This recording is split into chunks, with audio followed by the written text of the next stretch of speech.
രാജ്യത്തെ നരേന്ദ്രമോദി കോർപ്പറേറ്റുകൾക്ക് തീരെഴുതുകയാണെന്ന് എളമരം കരീം. കടൽ മണൽ മാത്രമല്ല, രാജ്യത്തിന്റെ സമ്പത്ത് മുഴുവൻ സ്വകാര്യ കുത്തകകൾക്ക് ബി.ജെ.പി. സർക്കാർ തീരെഴുതുന്നുവെന്നും സാമ്പത്തിക നയങ്ങളിൽ ബി.ജെ.പിയും കോൺഗ്രസും തമ്മിൽ മുമ്പും ഇപ്പോഴും യാതൊരു വ്യത്യാസമില്ലെന്നും എളമരം കരീം പറഞ്ഞു. കേന്ദ്ര സർക്കാരിന്റെ കടൽ മണൽ ഖനനത്തിനെതിരെ, കടൽ മണൽ കൊള്ളയ്ക്കെതിരെ രാജ്ഭവന് മുന്നിൽ കേരള സംസ്ഥാന മത്സ്യത്തൊഴിലാളി ഫെഡറേഷൻ CITUവിൻ്റെ രാപ്പകൽ സത്യാഗ്രഹം ഉദ്ഘാടനം ചെയ്യുകയായിരുന്നു എളമരം കരീം. ഇപ്പോൾ വന്നുകൊണ്ടിരിക്കുന്ന ഓരോ പുതിയ പ്രഖ്യാപനങ്ങൾ, ബജറ്റിൽ വന്ന പുതിയ പ്രഖ്യാപനങ്ങളൊക്കെ നിങ്ങൾ ശ്രദ്ധിക്കുന്നുണ്ടാവും. കടൽ മാത്രമല്ല, നാഷണൽ മോണിറ്റൈസേഷൻ പൈപ്പ് ലൈൻ എന്ന് പറയുന്ന ഒരു പദ്ധതിയുണ്ട്. പൊതു ആസ്തികൾ സ്വകാര്യ മുതലാളിമാർക്ക് പാട്ടത്തിന് കൊടുക്കുക. ഈ നാഷണൽ ഹൈവേ നിർമ്മിച്ചത് ജനങ്ങളുടെ പണം ഉപയോഗിച്ചാണ്.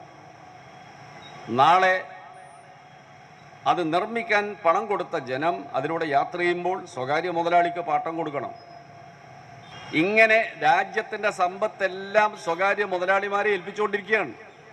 BJPയെയും നരേന്ദ്രമോദി ഗവൺമെൻറ്റിനെയും സഹായിക്കാൻ പ്രതിജ്ഞാബദ്ധമായ ചില മാധ്യമങ്ങൾ UDFകാർ പ്രചരിപ്പിക്കുന്ന നുണ അതേപടി പ്രചരിപ്പിക്കാൻ ശ്രമിക്കുന്നുണ്ട് എന്നത് വളരെയേറെ ഖേദകരമാണ്.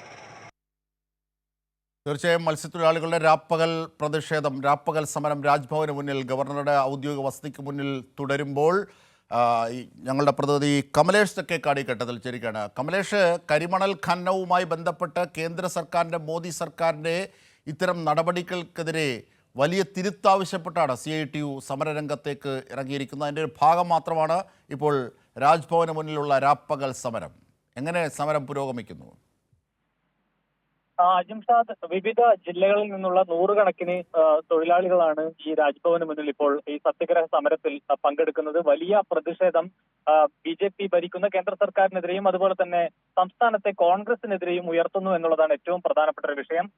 ഈ വിഷയത്തിൽ, അതായത് ഈ കടൽ മണൽ ഖനനവുമായി ബന്ധപ്പെട്ട് കേന്ദ്രത്തിന്റെ നീക്കങ്ങൾക്കെതിരെ വലിയ പ്രതിഷേധം ഉയരുമ്പോൾ സംസ്ഥാന സർക്കാരിനെ കുറ്റപ്പെടുത്താനുള്ള ഒരു വിഷയമായിട്ടാണ് സംസ്ഥാനത്തെ കോൺഗ്രസ് ഇതിനെ കാണുന്നത് എന്ന ഒരു വിമർശനമാണ് കോൺഗ്രസിനെതിരെ ഉയർത്തുന്നത്.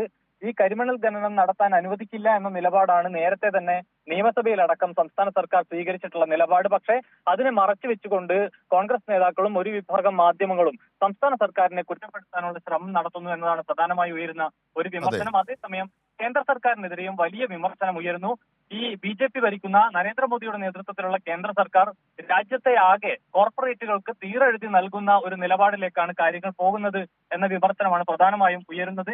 ഈ കടൽ മണൽ ഖനനം മാത്രമല്ല, മറ്റെല്ലാ മേഖലയിലും രാജ്യത്തിന്റെ സമ്പത്ത് മുഴുവൻ ഊറ്റിക്കൊണ്ടുപോകാൻ കോർപ്പറേറ്റുകൾക്ക് വഴിയൊരുക്കുന്ന നിലപാട് അല്ലെങ്കിൽ നയം കേന്ദ്ര സർക്കാർ സ്വീകരിക്കുന്നു എന്നുള്ളതാണ്. ഈ സാമ്പത്തിക നയങ്ങളിൽ, അതായത് നേരത്തെ തന്നെ തുടർന്നു പോരുന്ന സാമ്പത്തിക നയങ്ങളിൽ BJPയും കോൺഗ്രസും നേരത്തെയും ഇപ്പോഴും സമാനമായ നിലപാടാണ് സ്വീകരിക്കുന്നത്. ഉദാരവൽക്കരണ, സ്വകാര്യവൽക്കരണ നയങ്ങളിൽ ഒരേ വഞ്ചിയിൽ ഈ രണ്ട് പാർട്ടികളും സഞ്ചരിക്കുന്നു എന്നതാണ്.